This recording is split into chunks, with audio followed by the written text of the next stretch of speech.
Hey everyone, welcome back to Crypto Cash. Thank you so much for joining me here. Hope you're having an amazing day. We're going to take a quick look here at BCH, see what's going on here at Bitcoin Cash, and just kind of help understand, best practice, big picture, of course. So if you're new to the channel, thanks again for joining me. If you want to become a better trader, cryptocash.tech is the site. Link down below. Quick little update. We got one last day here. Basically, tomorrow's the last day to register for BingX. If you want the exclusive offer here for $100 deposit bonus and $50 bonus as well. There's basically $150 total. Everything's down below if you want to kind of check that out. Thanks again, BingX, to just be able to provide a good opportunity for our members, because of course I know that unfortunately a lot of KYC requirements occurred for the US and Canada, and unfortunately not a lot of exchanges are available to us, so this is a really nice benefit. Thank you.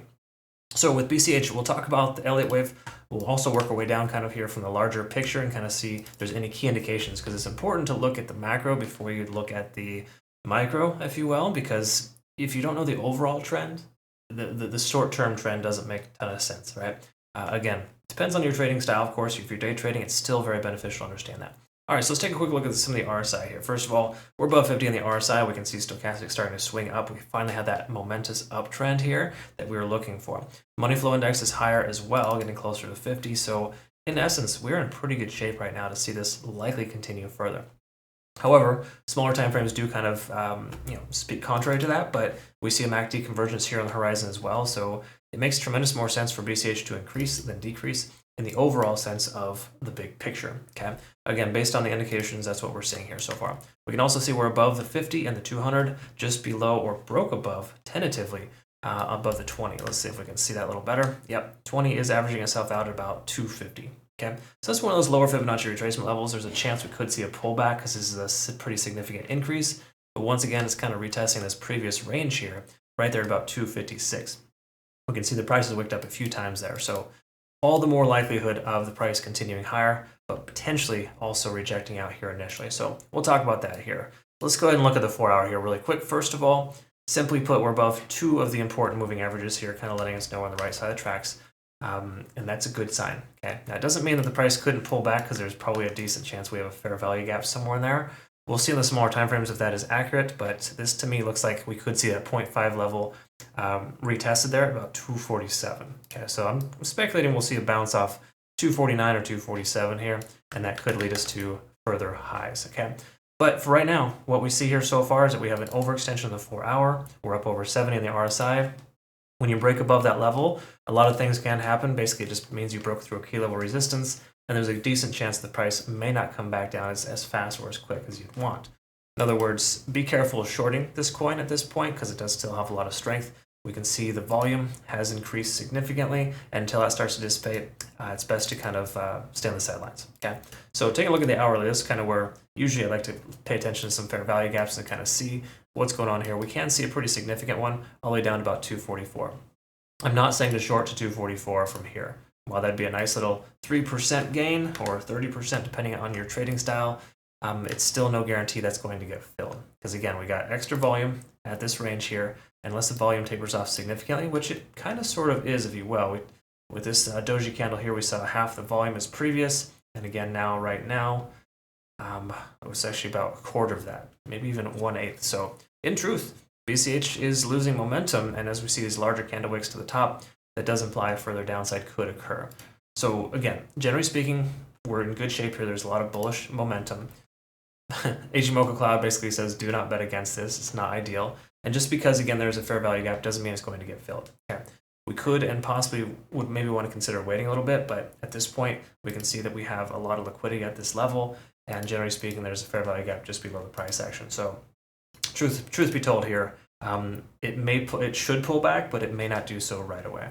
That being said, though, we're at a 5 on TD sequential. We could see another couple hours of continuation. I'd say 3 or 4 more hours sideways, and then potentially down. It makes more sense for the price to pull back to fill some of that. It doesn't necessarily mean it's going to fill the entire thing, but if we look at the 15-minute time frame here, we can kind of identify a few things. And what I want to talk about here, kind of the most important thing is, of course, Elliott wave. And what this basically is just kind of, it's telling us we've hit a 1, 2, 3 pattern here so far, right? And then we just hit our 5, basically 1, 2, 3, 4, 5, 3 higher highs, 2 higher lows, and effectively rejected out at this previous resistance. Now to note, something to understand here is this resistance level, we've wicked up there 3 times. 255 is a point of contention. Okay? It's an area in which the price action gets rejected consistently. That being said, we rejected off there. We came down to fulfill our A. We're going to come up here to create a lower high, and then our next low should be a lower low. Okay, so there's a decent chance we're going to see this level here at about 249 retested, which would partially fill that gap, and then potentially leg up from there, or all the way down here to like the 244, 246 range to fulfill the entire gap, and then to leg up from there, or potentially just go sideways and down. We looked at the macro though, and the macro does look pretty strong overall. So in a sense here, we are shifting bullish. So as long as this downtrend doesn't come down too far, we should be in pretty good shape to see the price action continue higher. Okay, so again, for the most part, minus the potential for a small pullback, I do think BCH is on track here to continue upwards.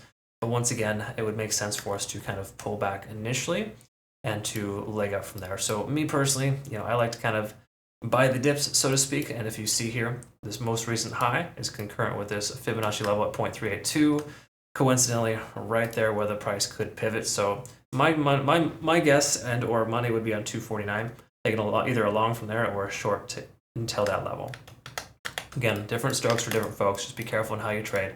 But generally speaking, it's not a significant margin, maybe 1.5%. That could be a decent little gain for you. So again, that's kind of where we're at here so far for BCH. Keep in mind if Bitcoin does rally, which in a sense it kind of did in a small way, right? We had this strong 15-minute candle here.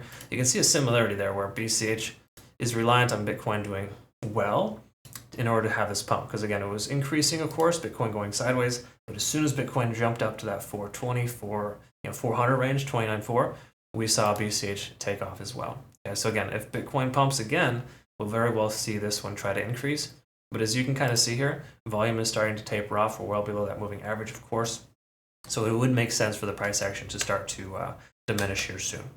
That's kind of what we're looking at there for BCH. I hope that makes sense for you and I described this correctly. Again, if you want to go ahead and follow us over here on Twitter, we send out frequent updates, but more importantly, I've put out potential playout charts and things of that nature that really help you kind of understand what's going on. So really, really cool stuff there. Be sure to check that out. Help us grow that as well. Thanks again for watching. Hope you have a good rest of your day. We'll see you in tomorrow's video. Take care.